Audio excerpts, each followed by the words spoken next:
En 1965, el psicoanalista Elliot Jaques publicó un trabajo titulado La muerte y la crisis de la mediana edad. Ahí compara la vida con el ascenso a una colina. Dice que durante buena parte de nuestro recorrido de vida avanzamos como quien sube una pendiente. El horizonte permanece siempre delante, el camino parece abrirse hacia el futuro siempre y casi nunca pensamos en el final del viaje. Caminar en esa dirección es vivir bajo una promesa permanente. Por eso solemos decir que tenemos toda una vida por delante. Pero llega un momento en que alcanzamos la cima y entonces, de golpe, cambia la perspectiva. A partir de ese punto, el horizonte ya no aparece delante de nosotros del mismo modo. El descenso empieza a hacerse visible. El tiempo empieza a contarse también en función de lo que queda por vivir. Tal vez la pérdida de un ser querido, el envejecimiento de nuestros padres o simplemente el avance de la cadena generacional nos enfrentan con algo que hasta ese entonces permanecía en un plano más abstracto. El paso del tiempo también nos incluye a nosotros. Y junto con esa experiencia aparece otra, quizá todavía más punzante: la irreversibilidad. Es el momento en que advertimos con una lucidez que asusta que hay decisiones que ya no pueden deshacerse.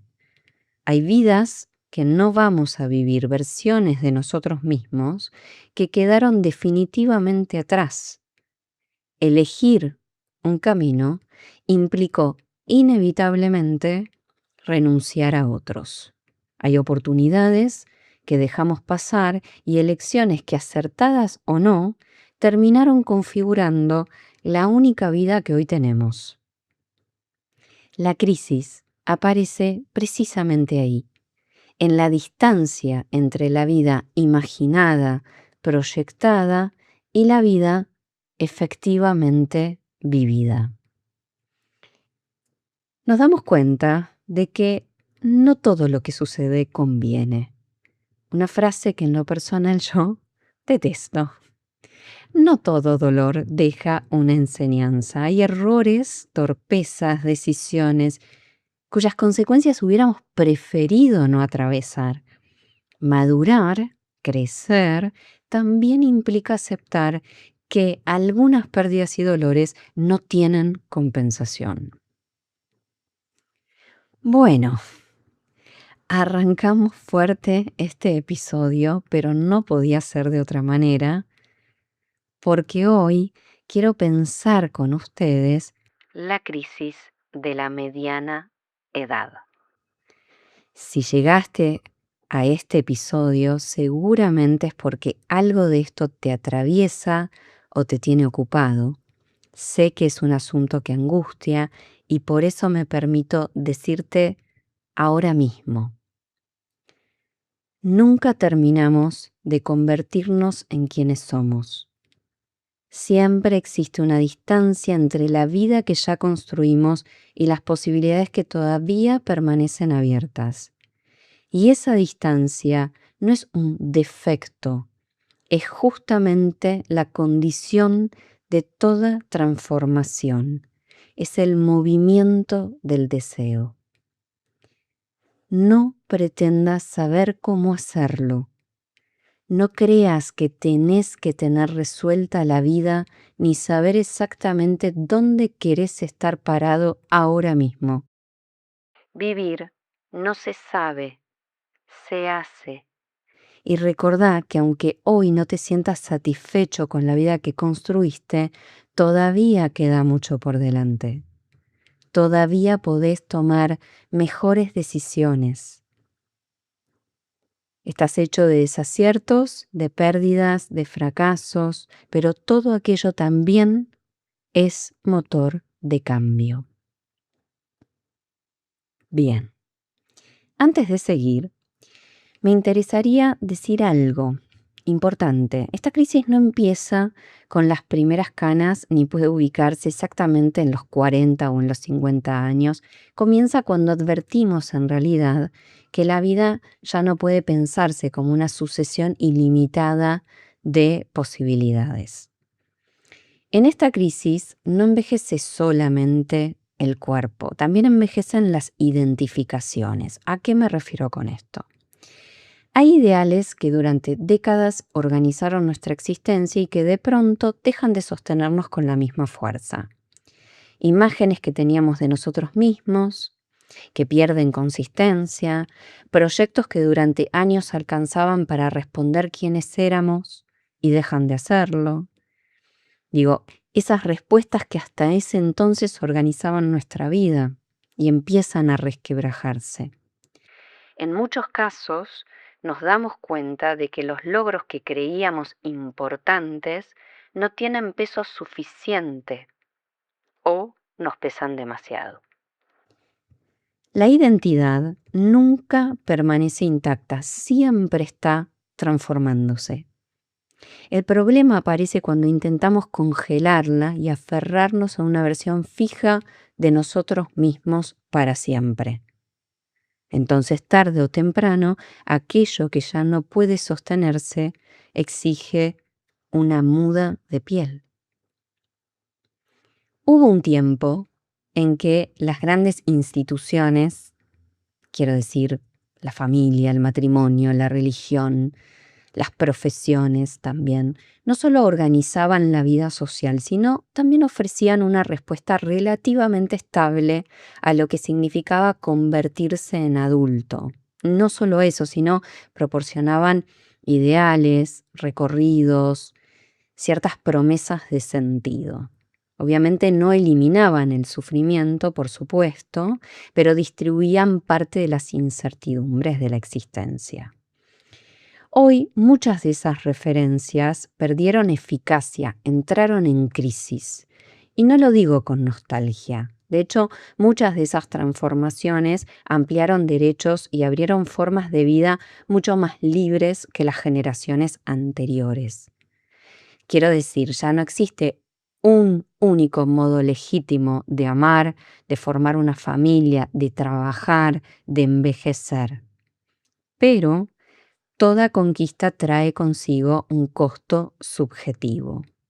Cuando desaparecen las respuestas heredadas, las preguntas no desaparecen con ellas. Al contrario, recaen con mucha más fuerza sobre cada uno de nosotros. Aquello que antes encontraba un marco relativamente estable, ahora exige una elaboración singular. Nadie puede decirnos con certeza qué significa haber vivido bien o mal, cuándo una vida está realizada, cuándo no, y cuál es la manera correcta de envejecer. Solemos pensar la libertad como la posibilidad de elegir entre muchas opciones, pero también implica asumir la responsabilidad por aquello que hacemos con nuestras elecciones. Elegir no es gratis.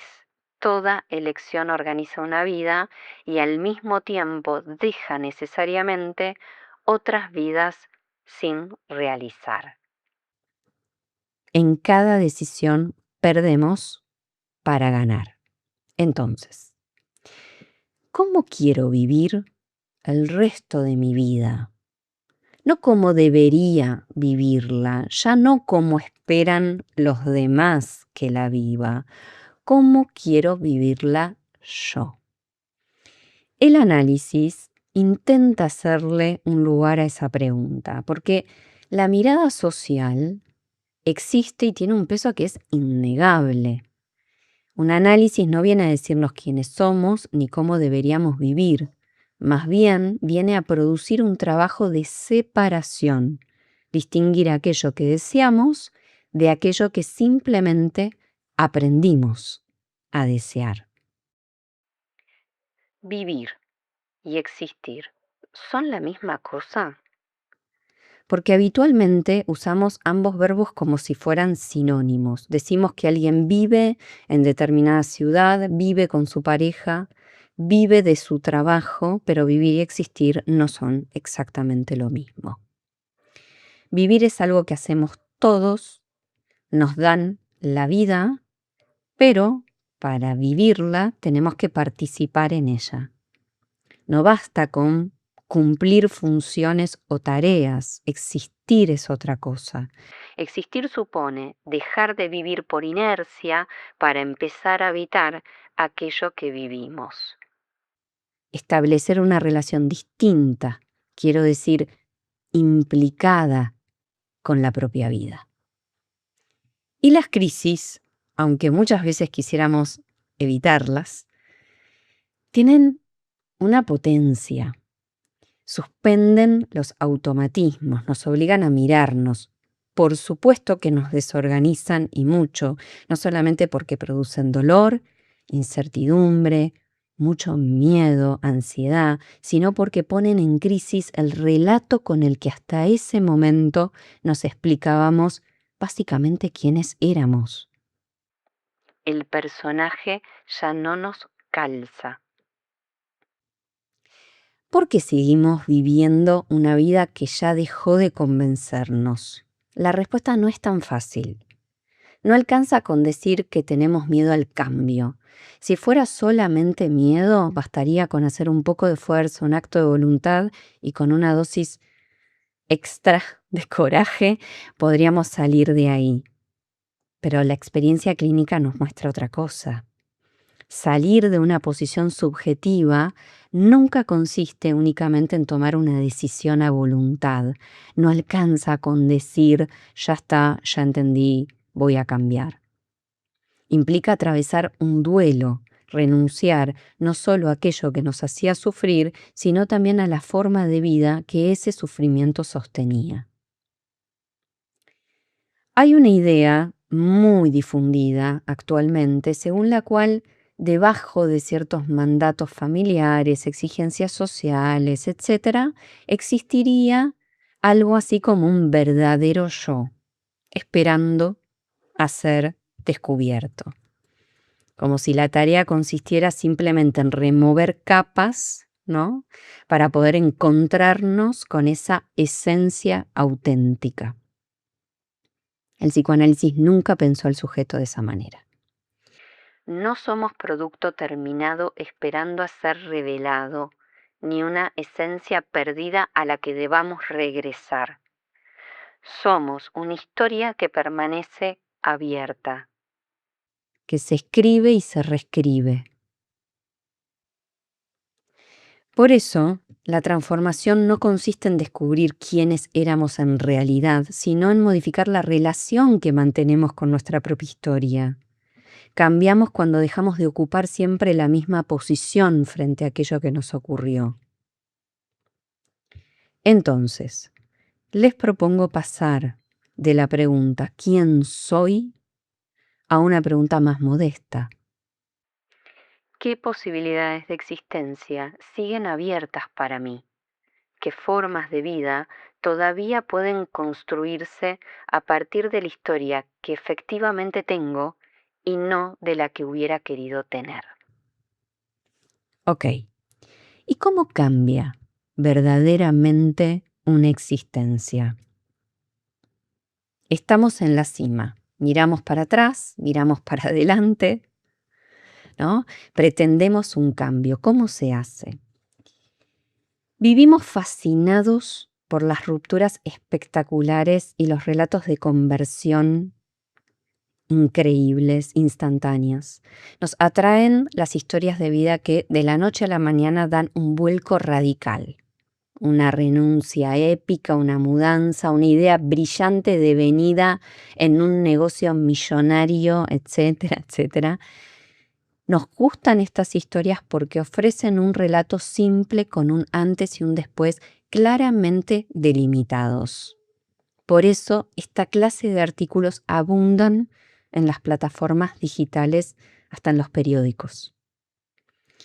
Un acontecimiento puede funcionar como un punto de inflexión, sí, porque puede romper con una forma de vivir, pero la transformación subjetiva rara vez ocurre de una manera inmediata.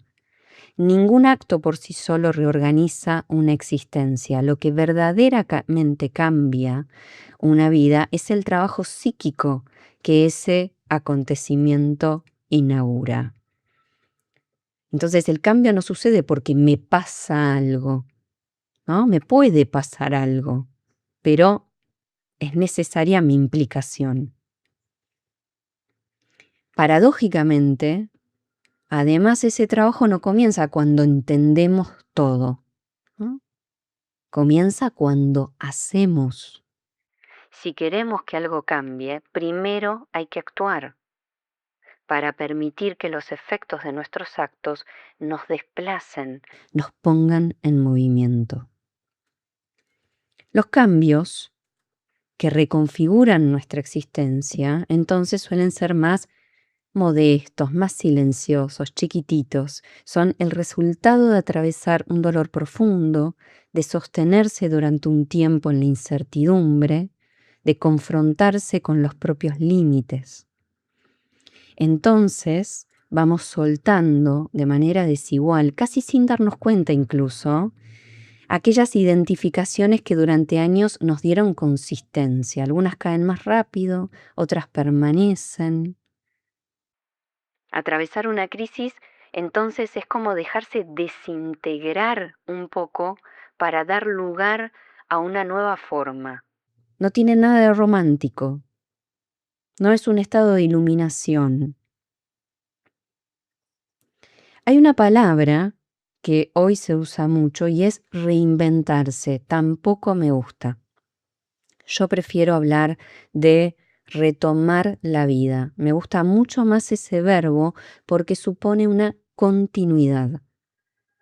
Muchas veces pensamos que cambiar implica admitir que estuvimos equivocados. No. No hay ninguna contradicción en que una decisión que haya sido la correcta, la más ética, la más digna para un momento de la vida, años después ya no nos alcance para sostenernos. ¿Por qué? Porque cambiamos.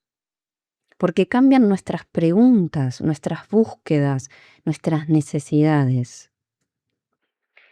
Retomar la vida es redireccionarla. Cuando recuperamos la conciencia de que esta vida tiene un límite, algo se modifica profundamente en nuestra relación con el tiempo. Dejamos de experimentarlo como un recurso infinito. Y justamente por eso la postergación empieza a perder su fuerza. Ya no podemos seguir diciéndonos indefinidamente que algún día, más adelante, en otro momento, veremos qué hacer con nuestra vida, con nuestros vínculos o con nuestro deseo. Por eso las crisis no tienen por qué entenderse como interrupciones o fracasos. El sufrimiento, de hecho, no es indicador de enfermedad. Una persona sana no es la que no sufre, sino la que puede atravesar ese sufrimiento sin quedar detenida en él. Retomar entonces la propia vida para no melancolizarse, para volver a implicarse en ella, para recuperar aquellas posibilidades que habían quedado suspendidas, asumiendo el costo que todo cambio conlleva. Retomar la vida para despedirse de aquellas partes nuestras que piden una transformación. Retomar la vida para dejar nacer otras. La vida siempre está por venir.